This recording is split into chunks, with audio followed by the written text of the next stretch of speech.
Hello दोस्तों, genius question number 1 में आपका स्वागत है। तो चलिए आज बात करते हैं कक्षा 8 के हिंदी। आज हम बात करेंगे अध्याय 7, जिसका शीर्षक है ठेस और जिसके लेखक हैं फणीश्वर नाथ रेणु। हम आज एक कहानी पे चर्चा करेंगे जो आपके एक कलाकार के मर्मिक कथाओं के बारे में बात किया गया है और जो बहुत ही खास है। आपको सुनने के बाद बहुत ही अच्छा लगेगा और ये परीक्षा की दृष्टि से बहुत ही खास है। तो चलिए स्टार्ट करते हैं आज का सेशन। ठीक है, तो देखिए ये रहा आपका कहानी, है ना। इसमें देखिए जो पीला कलर का है वो थोड़ा सा क्या है, उसका पूरा सार दिया हुआ है। कहानी का क्या है, पूरा आपका सार दिया हुआ है ये पीला कलर में जो भी आपका दिया हुआ है। ठीक है, जैसे यहाँ पे देखिए गौर से, लोक मन के मर्मज्ञ कलाकार फणीश्वर नाथ रेणु की ठेस कहानी मिथिलांचल की लोक संस्कृति का प्रभाव वर्णन है। मतलब उसके प्रभाव को क्या किया है, वर्णन किया गया है। यह कहानी कलाकार के मन की विशिष्टताओं का मार्मिक वर्णन करती है। श्रम के प्रति सम्मान की भावना, रिश्तों की गहराई और मनुष्यता की पक्षधरता को समझने में पाठ का योगदान महत्वपूर्ण है। आंचलिक कहानी की खूबसूरती, घटना एवं संवेदना की दृष्टि से भी ये कहानी उल्लेखनीय है। मतलब ये कहानी बहुत ही खास है। ठीक है, ये खास करके किसी भी माध्यम से आप देखा जाए, ये कहानी क्या है, कलाकारों के लिए जो गहराई के प्रति, मतलब अपने काम के प्रति कितनी रुचि रखती है, इस पे ये क्या है, मार्मिक महलम का काम करता है। तो चलिए समझते हैं ये कहानी, है ना। ये बहुत ही फेमस कहानी है और अच्छा कहानी है, तो आपके लिए बहुत ही अच्छा होगा। तो आप अंत तक जरूर देखिए। हम आपको बता दें इसका क्वेश्चन आंसर भी आपको इसी सेशन में करवाएंगे। जैसे यहाँ पे देखिए कह रहा है क्या, खेती बाड़ी के समय गांव के किसान सिंचन की गिनती नहीं करते थे। अब सिंचन की गिनती नहीं करते थे, क्यों नहीं करते थे आगे समझते हैं। लोग उसको बेकार नहीं बल्कि बेगार समझते थे। क्या, बेकार नहीं बेगार समझते, इसलिए खेत खलिहान की मजदूरी के लिए कोई नहीं बुलाने जाता। बोला क्यों नहीं जाता, उसका कारण क्या है समझते हैं। सिरचन को क्या होगा उसको बुलाकर, दूसरे मजदूर खेत पहुंचकर 1/3 काम कर चुकेंगे, तब वो कहीं सिरचन राय हाथ में खुरपी डुलाता हुआ दिखाई पड़ेगा। बोलता है क्यों लेके जाएंगे, हम इसीलिए लेके नहीं जाएंगे क्योंकि जब सब कोई मजदूर क्या करता है, खेत का 1/3 काम कर लेता है, तब ये अपना खुरपी को हिलाते डुलाते धीरे धीरे घर से बाहर निकलता है ना। पगडंडी पर तौल तौल कर पांव रखता हुआ धीरे धीरे, हाँ धीरे धीरे मुफ्त में मजदूरी देने हो तो और बात है। बोलता अगर मुफ्त में मजदूरी देनी बात हो तब तो और बात है, तभी हम बुलाएंगे, नहीं तो नहीं बुलाएंगे। और भी क्या कारण है यहाँ पे डॉट डॉट है, चलिए समझते हैं उसके बारे में। आज सिरचन को मुफ्तखोर, कामचोर या चटोर कह ले कोई। एक समय जब उसकी मड़ैया के पास बड़े बड़े बाबू लोग सवारियां बांधी रहती थी। मतलब आज जो भी कह ले उसको, वो क्या थे, एक प्रकार के कलाकार थे, है ना। आगे समझाएंगे, इसी पार्ट में बताने का प्रयास किया है कि वो किस चीज का कलाकार है ना। तो वो बोला कि आज भले उसे ये सब बोल दे, लेकिन एक समय जो है ना बड़े बड़े लोग उसके पास आते थे और काम करवाने के लिए, है ना। उसे लोग पूछते ही नहीं थे बल्कि उसकी खुशामद भी करते थे। ठीक है, मतलब खाली पूछते ही नहीं बल्कि उसका खुशामद करते थे करने के लिए। अरे सिरसन भाई, अब तो तुम्हारे ही हाथ में यह कारीगरी रह गई है। सारे इलाके में लोग यही कहते थे कि अरे सिरसन भाई, ये तुम्हारे इलाके में, जो इस इलाके में सबसे ज्यादा कारीगरी है, ये सुंदर जो बनाते हैं वो तू ही है। एक दिन का समय निकाल कर चलो, कल बड़े भैया की चिट्ठी आई है, शहर से सिरचन से एक जोड़ा चिक बनवा कर भेज दो, है ना। मतलब बड़े भाई का क्या है, चिट्ठी आया है कि चिक बनाकर क्या करना है, भेज देना है। मुझे याद है, लेखक बोलता है डॉट डॉट, मेरी माँ जब कभी सिरचन को बुलाने के लिए कहती तो मैं पहले ही पूछ लेता भोग क्या क्या लगेगा। भोग मतलब खाना। सिरचन को जो है काम के साथ खाना बहुत पसंद था, वो पहले ही ऑर्डर कर दिया करते थे कि उसे खाने में क्या क्या चाहिए, इसीलिए पहले ही वो पूछ लेते थे लेखक, है ना। माँ हंसकर कहती जा जा बेचारा, मेरे काम में पूजा भोग की बात नहीं उठाता। ब्राह्मण टोली के पंचानंद चौधरी के छोटे लड़के एक बार मेरे सामने बेपानी कर दिया। लेखक बोलता है कि मेरे सामने बेपानी कर दिया। कौन कर दिया, सिरचन। सिरचन ने तुम्हारी भाभी नाखून से काट कर, ठीक है, बोला क्या, खाट कर, उसको क्या बोलते हैं, खाट कर तरकारी परोसती है और खाट कर क्या करता है, तरकारी परोसती है और इमली का रस डालकर कढ़ी तो हम कहार कुम्हारों की घर वालों बनाती है, मतलब घरवाली बनाती है। ये सब बोला, इतना कंजूसी करता है मत पूछिए, है ना।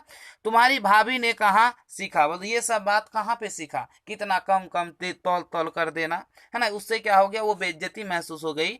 इसीलिए सिरचन को बुलाने कि पहले मैं माँ से पूछ लेता। लेखक बोल रहा है कि जब भी मैं सिरचन को बुलाता तो माँ से क्या कर लेता, ये पूछ लेता। सिरचन को देखते ही माँ क्या मतलब लेखक बोल रहे हैं कि सिरचन को जब भी देखते तो यहाँ पे हुलस कर कहती आओ सिरचन, मतलब होता ना कि आगे बढ़कर हुलस कर कहती आओ सिरचन, आज नेनू मथ रही थी, है ना।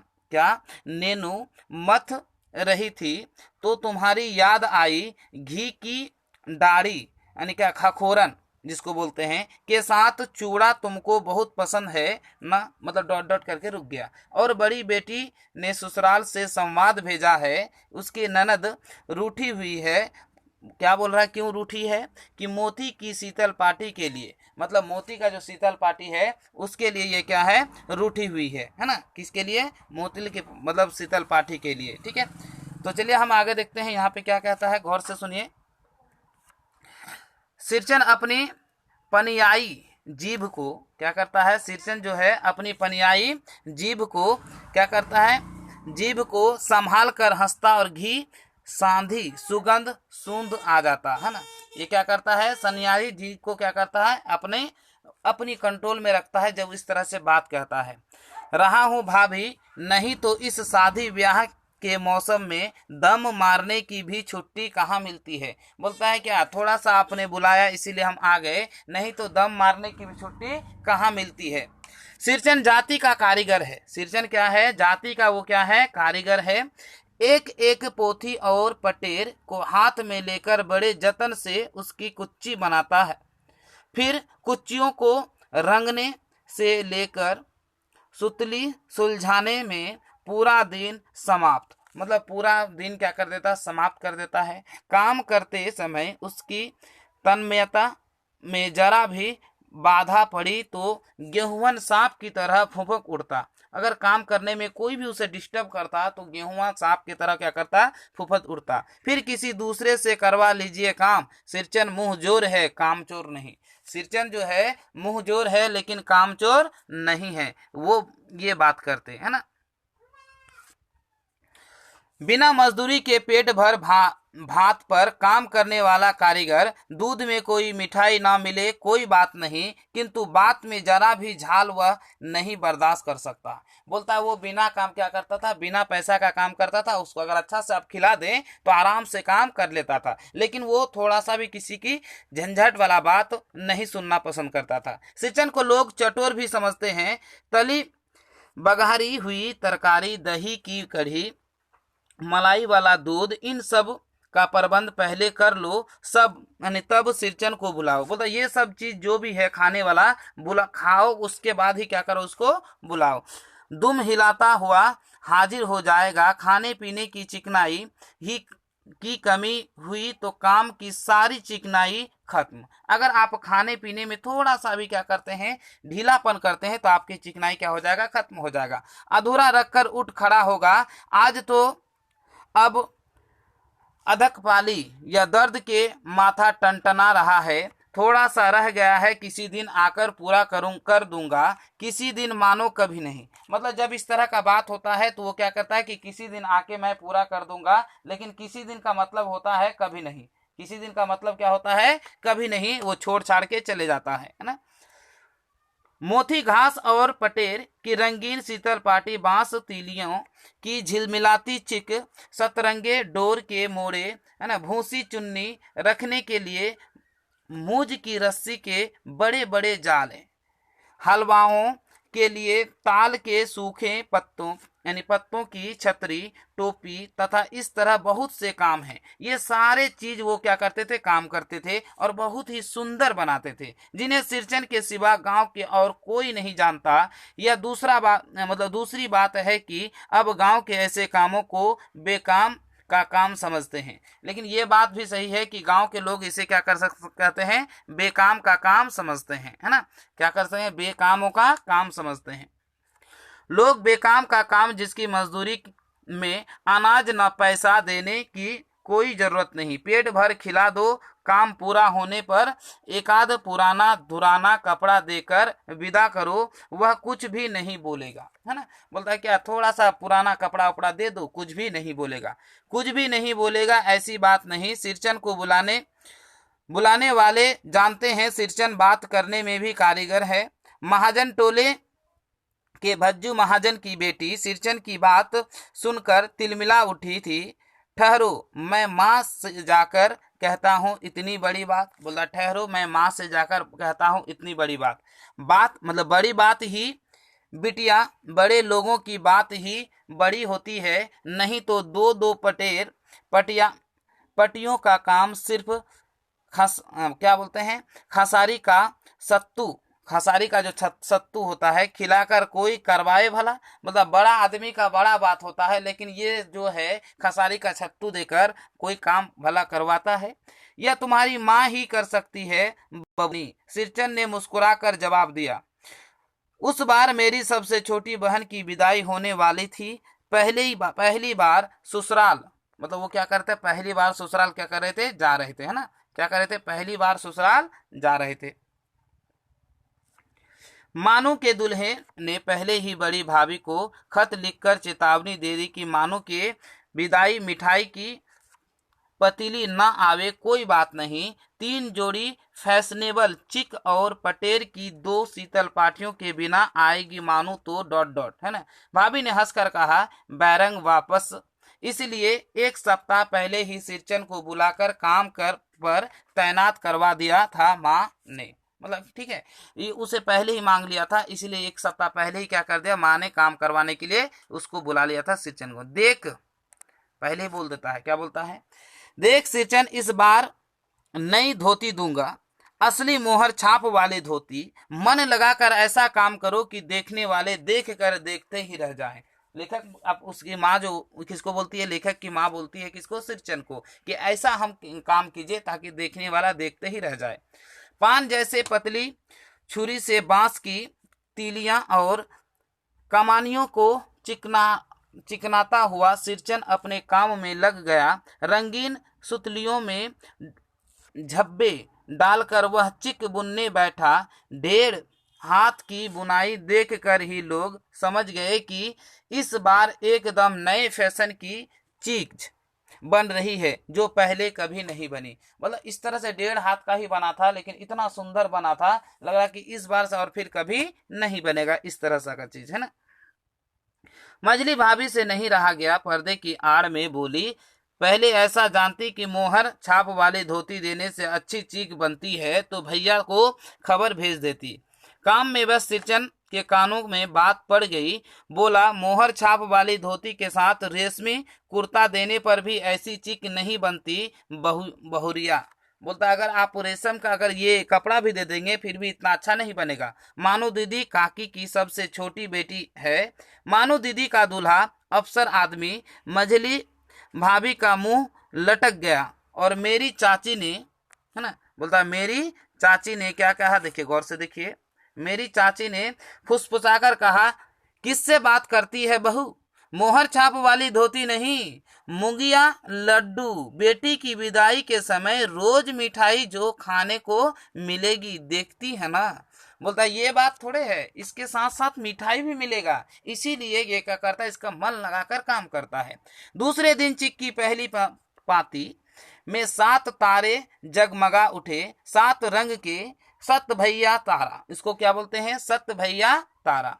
सिरचन जब काम में मग्न रहता, सिरचन क्या करता, जब काम में मग्न रहता तो उसकी जीभ जरा बाहर निकल जाती। बोलता कि जब वो काम में मग्न रहता तो उसकी जीभ क्या होता, बाहर निकल जाता। ओंठ पर अपने काम में मग्न सिरचन को खाने पीने की सुधि नहीं रहती। चिक में सुतली के फंदे डालकर उसे पास बड़े सूप पर निगाह डाली। चिऊरा जिसको बोलते हैं पर गुड़ का एक सूखा ढेला। मैंने लक्ष्य किया कि सिरचन की नाक के पास 2 रेखाएं उभर आई। दौड़कर माँ के पास गया। माँ, आज सिरचन को केलेवा किसने दिया? सिर्फ चिऊड़ा और गुड़। बोलता क्या आज उसको किसने दिया? सिर्फ चिऊड़ा और गुड़। माँ रसोई घर के अंदर पकवान आदि बनाने में व्यस्त थी। बोली, मैं अकेले कहाँ कहाँ क्या क्या देखूं। अरे मझली सिरचन को बूंदिया क्यों नहीं देती, है ना। बूंदिया मैं नहीं खाता काकी। सिरचन ने मुंह में चूड़ा भरा हुआ था, मतलब इस तरह से बोलता है ना, इस तरह से बोलता, मैं बूंदिया नहीं खाता हूँ। गुड़ का ढेला सूप एक किनारे पड़ा रहा अछूता, है ना, मतलब उसको कुछ कोई एक बार भी छुआ नहीं। ठीक है। माँ की बोली सुनते ही मझली भाभी की भौएं तन गई।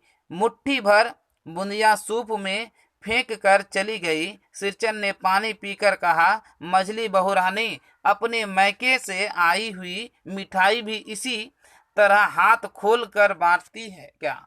बोलता है क्या, जब वो दिया गया तो बोलता है कि अगर आपने घर से जो मिठाई लाया है उसे भी इस तरह से आप बांटते हैं क्या। अगर बांटते हैं तो बांट दीजिए, है ना। क्या करते हैं, बांटते हैं तो बांट दीजिए, यही चीज उसे कहा, है ना। सिंचन के इस बार नहीं बांटती है तो क्या करना है, बांट दीजिए। सिरचन के इस बार नहीं धोती दूंगा, असली मोहर वाली, सॉरी, बांटती है तो बांट दीजिए। ठीक है, ये रिपीट हो गया। ठीक है, यहाँ पे सॉरी, यहाँ पे एक पेज रिपीट हो गया, है ना। यहाँ पे आपका क्या हो जाएगा, दूसरा पृष्ठ हो जाएगा। बस मंजरी भाभी अपने कमरे में बैठकर रोने लगी। चाची ने माँ के पास जाकर कहा, छोटी जाति के आदमी का मुंह भी छोटा होता है, मुंह लगाने से सिर पर चढ़ेगा ही, किसी की नैहर ससुराल की बात क्यों करेगा वह। मतलब आपस में क्या हो गया, गुस्सा आ गया। क्या हो गया, गुस्सा आ गया। मझली भाभी माँ की दुलारी बहू है।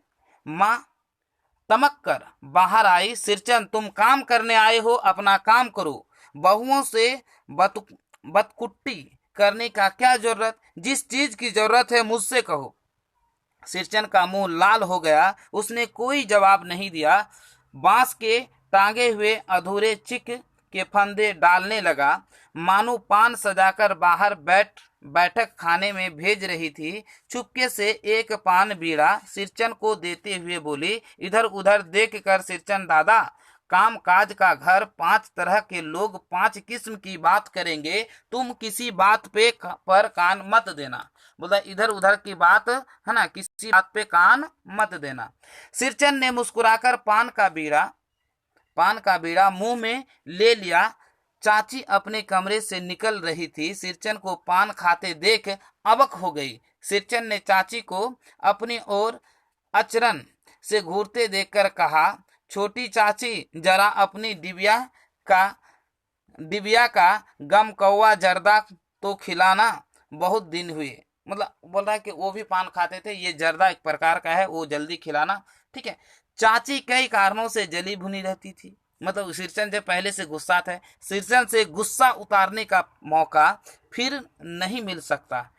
झनकती हुई बोली, मस्खरी करता है, तुम्हारी बड़ी जीभ में आग लगे, घर में भी पान और गम कौवा जर्दा खाते हो, चटोर कहीं के। मेरे कलेजा धड़क उठा। इस तरह से जब गाली दिया तो लेखक बोलता है, मेरा कलेजा धड़क उठा। बस सिरचन की उंगलियों की सुतली के फंदे पड़ गए, मानो कुछ देर तक वह चुपचाप बैठा पान की मुंह में घुलाता रहा। फिर अचानक उठकर पिछवाड़े थूक आया। अपनी छुरी हंसिया वगैरह समेट संभाल कर झोले में रखा। टांगी हुई अधूरी चिक पर एक निगाह डाली और हनहनाता हुआ आंगन से बाहर निकल गया। हनहनाता हुआ क्या क्या, आंगन से बाहर निकल गया।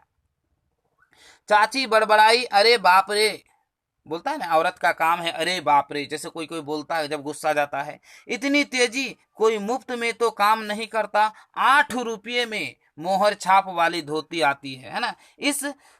इस मुंह झोंसे के न मुंह में लगाम है और न आंख में सील। पैसा खर्च करने पर सैकड़ों चीखें मिलेगी। बातार, है ना, क्या बोलता है, बातर टोली के जगह का नाम है। बातार क्या है, बातार टोली के औरतें सिर पर गट्ठर लेकर गली गली मारी फिरती है। बोलता ये जो चीख का गट्ठर है ना, उस टोला में गली गली मार फिरती है। मानो नहीं बोली, चुपचाप अधूरी चिक को देखती रही। सातों तारे मंद पड़ गए। माँ बोली, जाने दे बेटी, जी छोटा मत कर, मानो मेले से खरीद कर भेज दूंगा, है ना। मेले से क्या करेगा, खरीद कर भेज दूंगा, इतना सा ही बात कहा। मानो को याद आई विवाह में सिरचन के हाथ की शीतल पार्टी दी थी माँ ने। ससुराल वालों ने न जाने कितनी बार खोलकर दिखाया था। पटना और कलकत्ता के मेहमानों को उठकर बड़ी भाभी के कमरे पे चली गई। मैं सिरचन को मनाने गया, देखा एक फटी हुई शीतल पार्टी पर लेटकर वह कुछ सोच रहा है। मुझे देखते ही बोला, बबुआ जी अब नहीं। कान पकड़ता हूँ, अब नहीं। मोहर छाप वाली धोती लेकर क्या करूँगा, कौन पहनेगा। ससुरी खुद मेरी बेटी बेटियां को भी ले गई और अपने साथ। बबुआ जी मेरे घर वाले जिंदा रहते तो मैं ऐसा दुर्दशा भोगता। यह शीतल पार्टी उसी की बुनी हुई है और इस शीतल पार्टी को छूकर कहता हूँ अब काम नहीं करूँगा। गांव घर में तुम्हारी हवेली में मेरी कदर होती थी, अब क्या। मैं चुपचाप लौट आया, समझ गया कलाकार के दिल में ठेस लगी है, वह नहीं आ सकता, है ना। बोलता है समझ गए कलाकार जो है उसके मन में क्या लगा है, ठेस लगा है, अब नहीं आ सकता। बड़ी भाभी अधूरी चिक में रंगीन छीट डालकर लगाने लगी। यह भी बेजा नहीं दिखाई पड़ता, क्यों क्यों मानू, है ना। ये क्या क्या, ये भी दिखाई नहीं पड़ता, क्यों मानू, है ना। ये चीज बात बताया। चलिए समझते हैं। मानू कुछ नहीं बोली बेचारी, किंतु मैं चुप नहीं रह सका। चाची और मंझली भाभी की नजर न लग जाए इसमें। मानू को ससुराल पहुंचाने मैं ही जा रहा था। स्टेशन पर सामान मिलाते समय देखा मानू बड़े जतन से अधूरे चिक को मोड़ कर लिए जा रही है अपने साथ। मन ही मन सिरचन पर गुस्सा आया।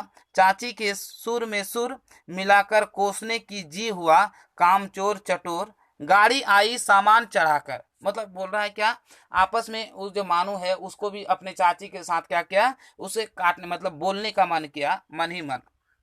गाड़ी आई सामान चढ़ाकर मैं दरवाजे बंद कर दिए, है ना। क्या किए, दरवाजा बंद कर रहा था और प्लेटफॉर्म पर दौड़ते हुए सिरचन पर नजर पड़ी। बबुआ जी, उसने दरवाजा के पास आकर पुकारा।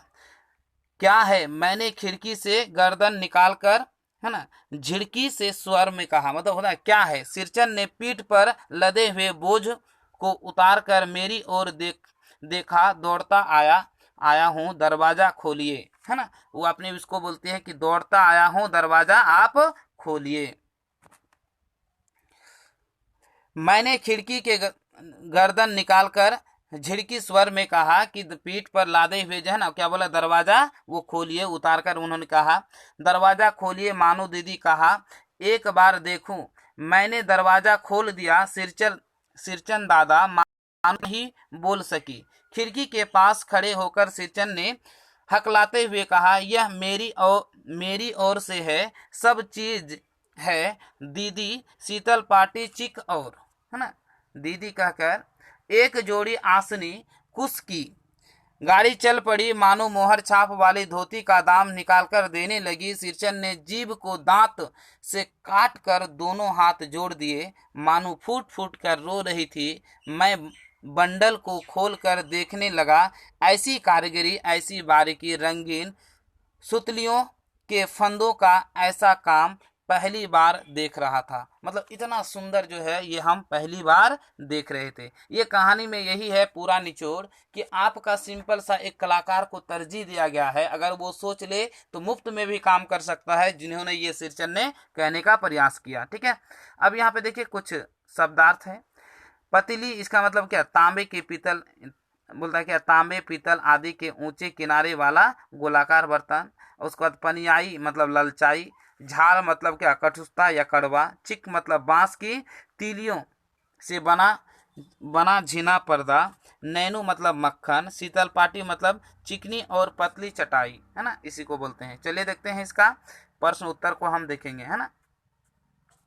देखिए यहाँ पे है ठेस है, आप स्क्रीनशॉट इसका ले सकते हैं। फणीश्वर नाथ रेणु इसका लेखक है। पहला क्वेश्चन है गांव के किसान जो है, किसान सिरचन को, सॉरी यहाँ पे क्या हो जाएगा, सिरचन होगा, इस जगह पे आपका क्या हो जाएगा, है ना, थोड़ा सा सिरचन होगा, है ना, सॉरी ये क्या हो जाएगा, सिरचन आपका क्या हो जाएगा, सॉरी यहाँ पे आपका क्या हो जाएगा, शिक्षण की जगह क्या होगा, गौर से देखिए ये सिरचन होगा, ठीक है। सिरचन को क्या समझते थे, गांव के किसान सिरचन को कामचोर बेगार समझते थे, क्योंकि वह काम बहुत देरी से आते थे, है ना, और उसे काम तेजी से करने का कहा तो उसे बिगड़ जाता और जली बूटी सुनाने लगता और मुफ्त उसे क्या करते, काम करते थे, मतलब बहुत सबका 1/3 काम खत्म हो जाता था तभी वो आया करते थे, ठीक है। आगे वाला देखते हैं।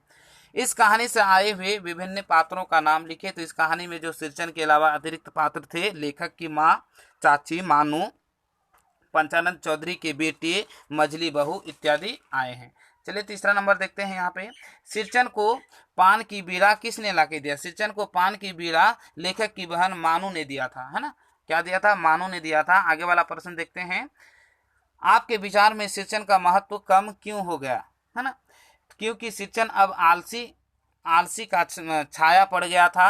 वह कोई भी काम को मन से नहीं करता बल्कि बहुत धीरे धीरे करता। इसके लिए खाने का बहुत सामान जुटाना पड़ता और सबके बस की बात नहीं, है ना, ये सब क्या है, नहीं। यदि उसे कोई कुछ कहे तो उस पर क्या करता, काम छोड़ चला जाता। इसीलिए क्या है, वो थोड़ा उसका भाव खत्म हो गया। आगे वाला प्रश्न देखते हैं, सवाल नंबर 5।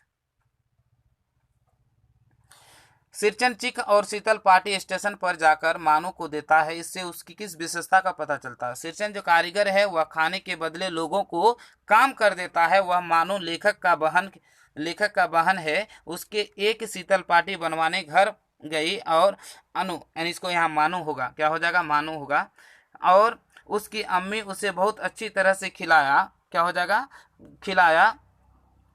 उस घर में पहले भी काम कर चुके थे, लेकिन मानू की चाची ने उसे बिगड़ता गया, मतलब कि मानू की चाची ने उसे बिगड़ता गया, जिसके कारण बिना शीतल पार्टी पूरा किए हुए घर आ गया। लेकिन वह घर शीतल पार्टी चीख बुनकर स्टेशन पर इससे पहुंचा, स्टेशन पर क्या किया, वह पहुंचा। इससे यह स्पष्ट होता है कि सिरचन एक बार जो ठान ले वह पूरा करता है, वह अपना वादा पूरा किया, मतलब वो एक बार जो ठान ले वो क्या करता है, पूरा करता है। तो अपना वादा उन्होंने क्या किया, पूरा किया। कहानी के किन किन प्रसंगों के ऐसा प्रतीत होता है कि सिरचन अपने काम में ज्यादा तरजीह देता है, उल्लेख कीजिए। सिरचन अपने काम में दक्षता पूर्ण तन्मयता से करता था। कुछ यूं रंगीन और पुतली सुलझाने के में काम करते और समय जरा भी बाधा पड़ने पर गेहूं सांप की तरफ फरते और उसे खाने का बहुत शौक था। सिरचन काम को ज्यादा तरजीह देते थे, है ना, देते थे, और लोग बातों का ध्यान नहीं देते, लोगों का जो है बात है उस पर ध्यान वो नहीं देते थे। इस कहानी में कौन सा पात्र आपको सबसे अच्छा लगा। तो प्रस्तुत कहानी में मुख्य पात्र सिरचन को सबसे अच्छा लगा, क्योंकि वह स्वाभिमान कलाकार है, वह पैसे से अधिक भाव का भूखा है, वह किसी की भावना पर कोई ठेस नहीं पहुंचाना चाहता, वह संवेदनशील है ना।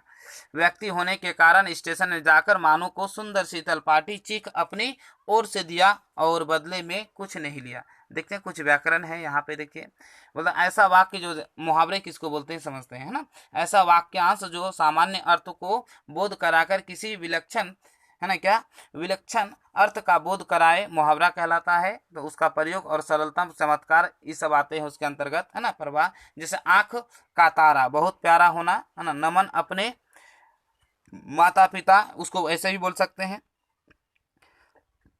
पिता की आंखों का तारा, ये मुहावरे हैं। और जैसे काम देना, ध्यान देना, दम मारना, आराम करना, या मुंह में लगाम ना होना, मतलब बिना सोचे समझे बोलना, सिर चढ़ाना, तो इसको अधिक महत्व देना। ठीक है, इस तरह से यह अध्याय समाप्त होता है। यदि आपको हमारा वीडियो पसंद आए तो लाइक करें और ज़्यादा से ज़्यादा लोगों तो शेयर करें। हाँ, अगर आप हमारे चैनल में नए हैं तो सब्सक्राइब करना ना भूलें और बगल में जो बेल आइकन उसे जरूर दबाएं, ताकि जब भी हम वीडियो बनाएं सबसे पहले नोटिफिकेशन आप तक जरूर पहुंचे। तो चलिए आज यहीं पे अपना वीडियो करते हैं समाप्त। जय हिंद।